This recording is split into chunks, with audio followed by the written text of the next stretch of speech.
Thousand Autumns, is a Meng Xi Shi novel. This is an audiobook made by fans for other fans. Disclaimer. The main couple of the story is made up of two men. If you don't like it, don't listen. Thank you. Remember, subscribe and click the bell to stay updated on all the new releases. Enjoy. Chapter 66. Chen Gong stared fixedly at Yan Wushi, asking, "Does sect leader Yan have a way?"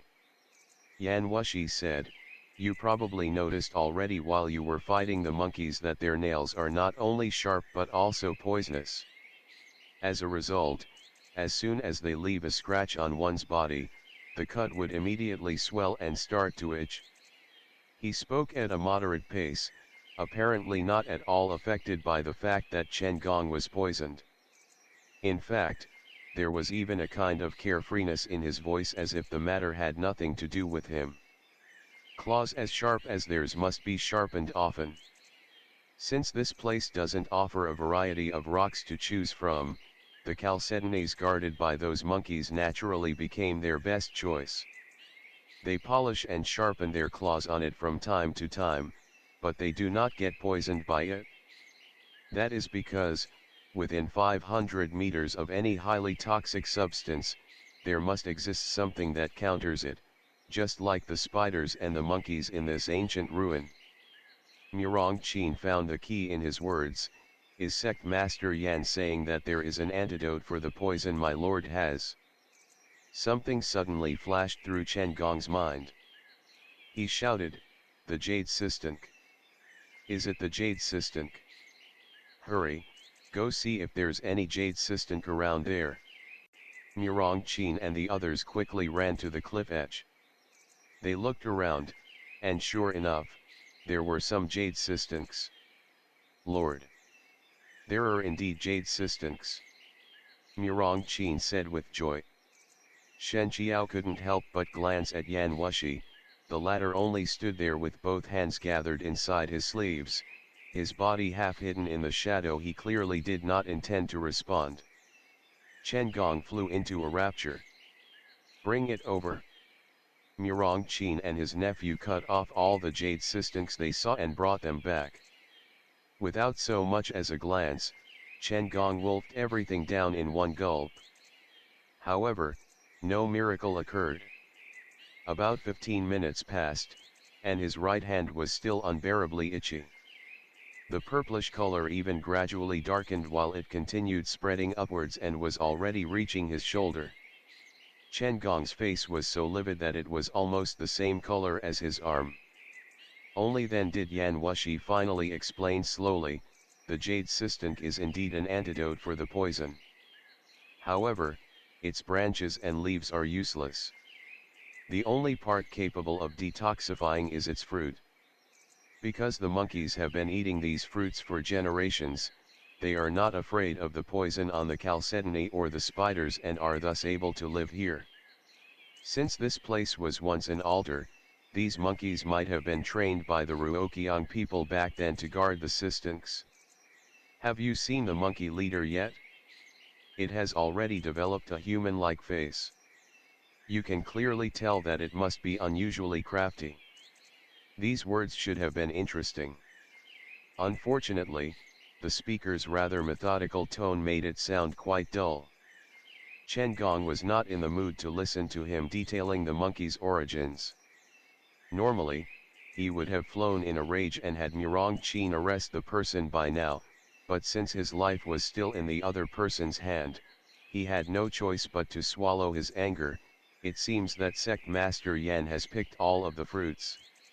"I don't know what you want from me, but I'm willing to do anything I can. Please give me the Jade Sistunk fruits." Yan Wushi demanded, "You know what I want." He simply would not say it explicitly. Chen Gong knew Shen Qiao very well.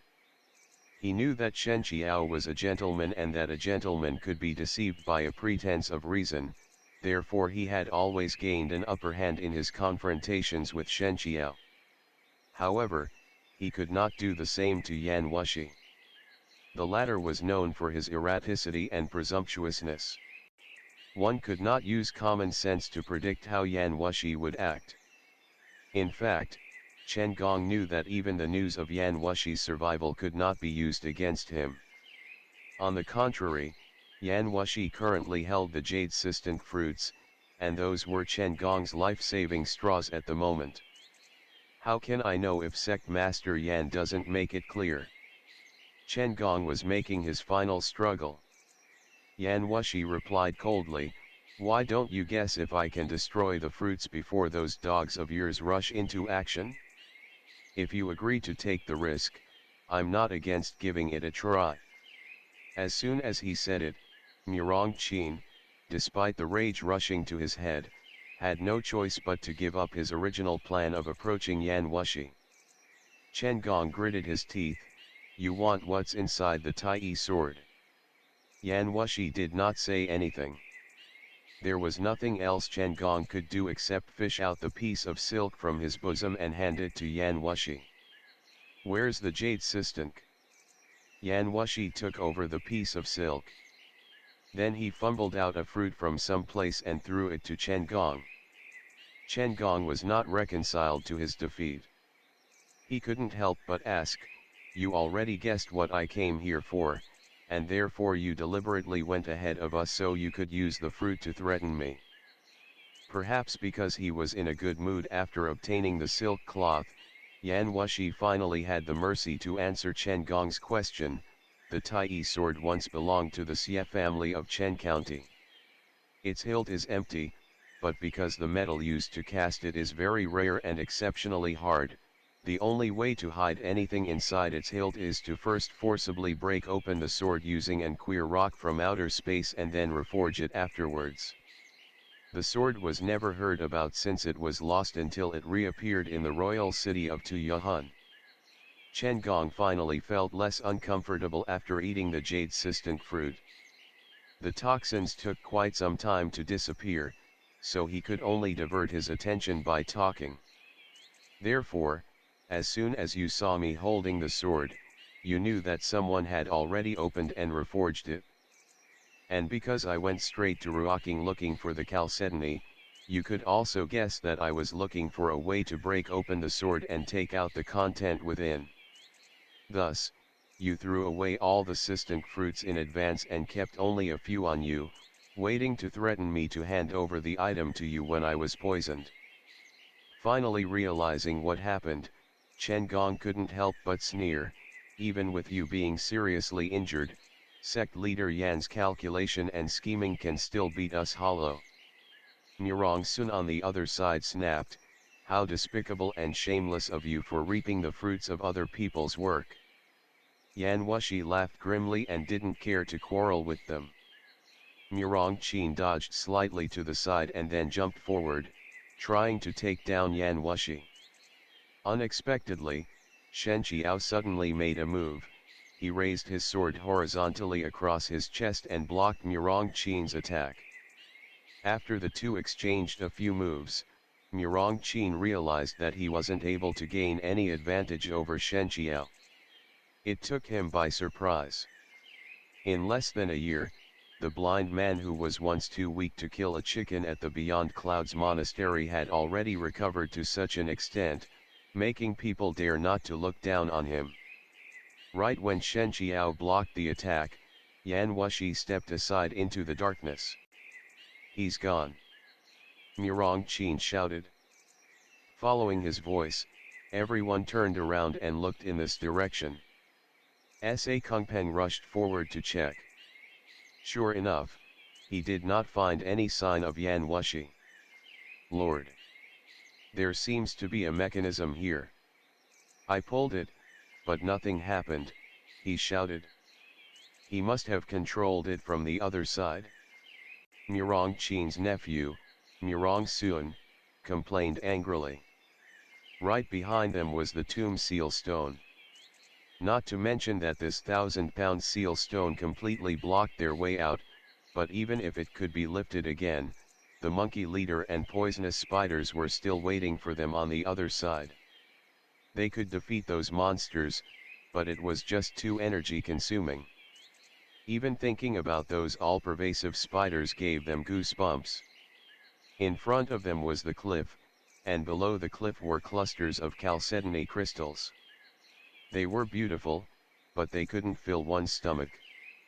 In addition, these things were also extremely poisonous. After seeing how miserable Chen Gong was just now, no one would desire the expanse of red chalcedony and invite trouble for themselves again. Now, that meant they were trapped here with no way out. Unable to vent out the rage which had been burning inside him, Murong Qin thundered at Shen Qiao, "Shen Qiao, are you satisfied now?" Shen Qiao was resting with his eyes closed and did not respond to the rebuke at all. Chen Gong said in a low voice, "All of you, go look around and see if there are other exits. If Yan Wushi can get out of here, I'm sure we can do it too." As Murong Qin and the other two people busied themselves searching for a way out, Chen Gong turned to Shen Qiao, "Pardon me to think so, Daoist priest Shen, but Yan Wushi was already seriously injured when he was besieged by the 5 experts.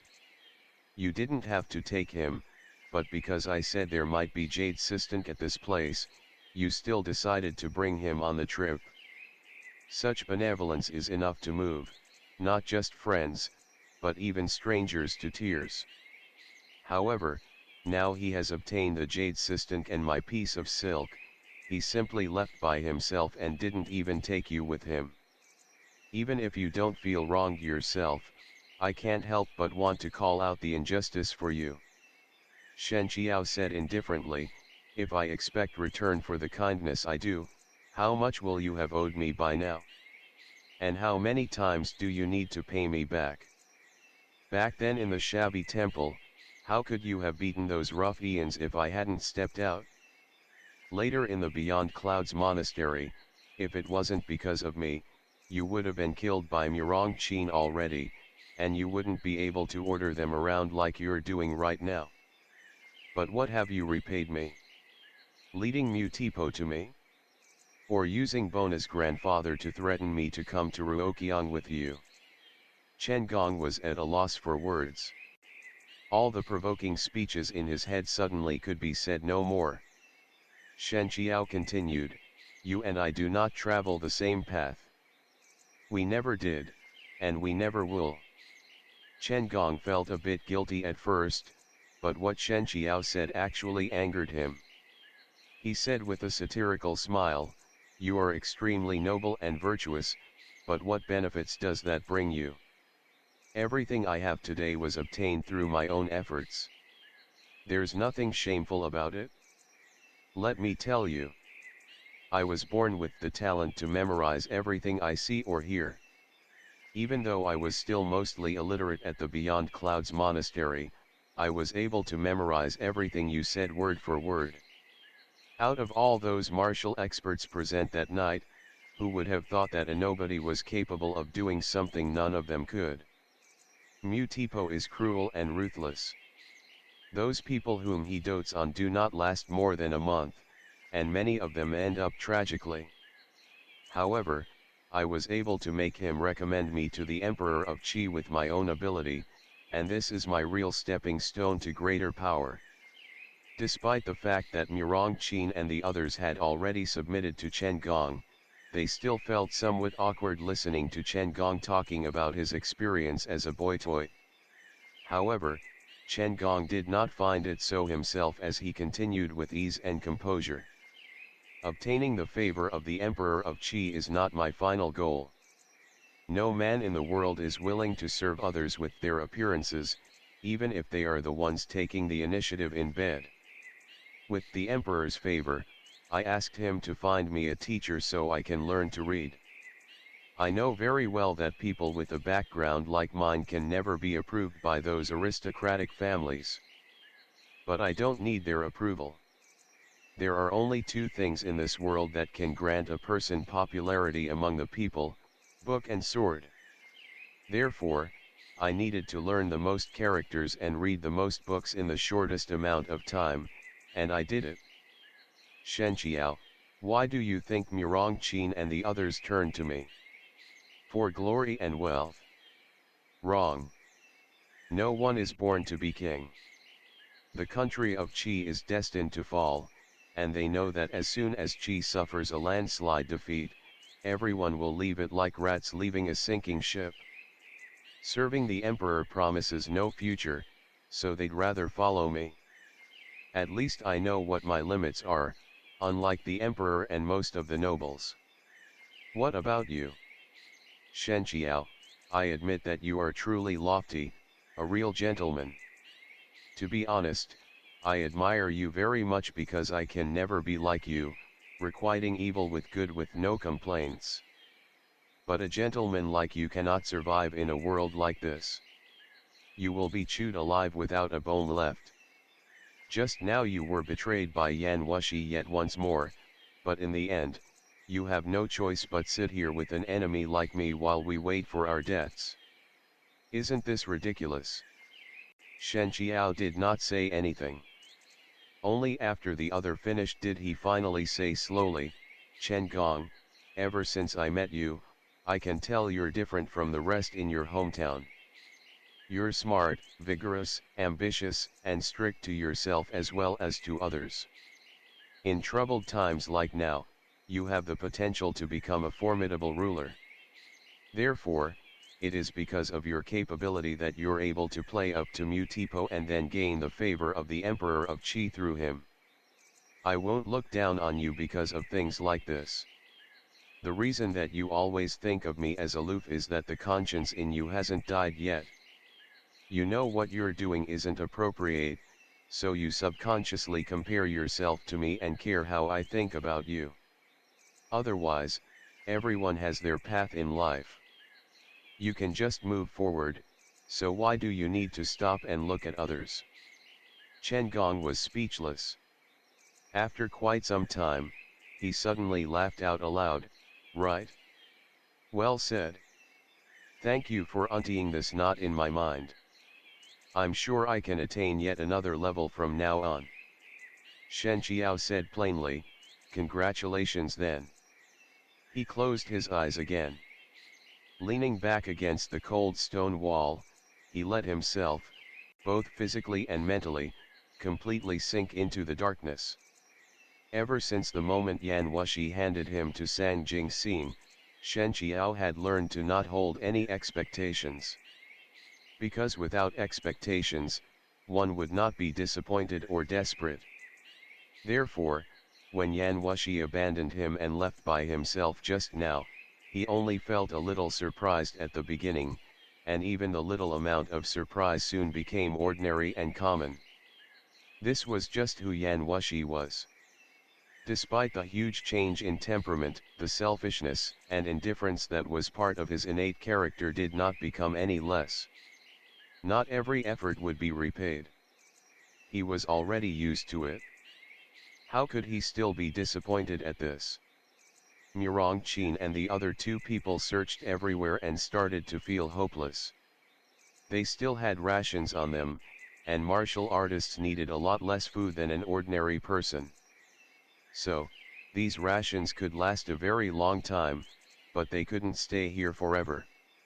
Not to mention that this place was deep underground. There was no sunshine, and the air was very stagnant too.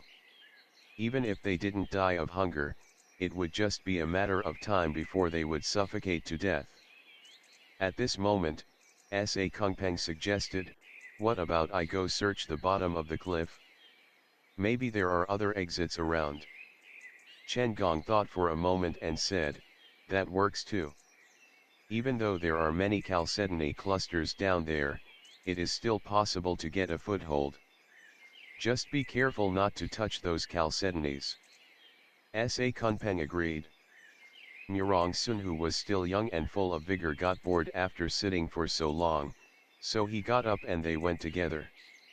Everyone had been more or less scratched by the monkeys. The wounds were itchy and swelling, but they weren't anything serious. These were only external injuries, and they didn't need to eat the jade cystinc fruits. Applying the juice squeezed from the root of the jade cystinx to the wounds could also relieve the inflammation and itching. After he told Murong Qin to go down and help the other two search around, Chen Gong asked Shen Qiao, "What's your plan if we get out of here?" Shen Qiao slowly opened his eyes. In the darkness, no one saw the perplexion in those eyes. Based on Yan Wushi's speed and the amount of time that had passed, the other person should have returned to the ground any minute now.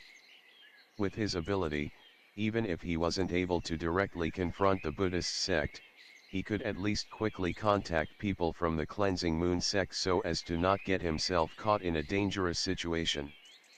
In other words, even without the presence of Shen Qiao, Yan Wushi could still live well.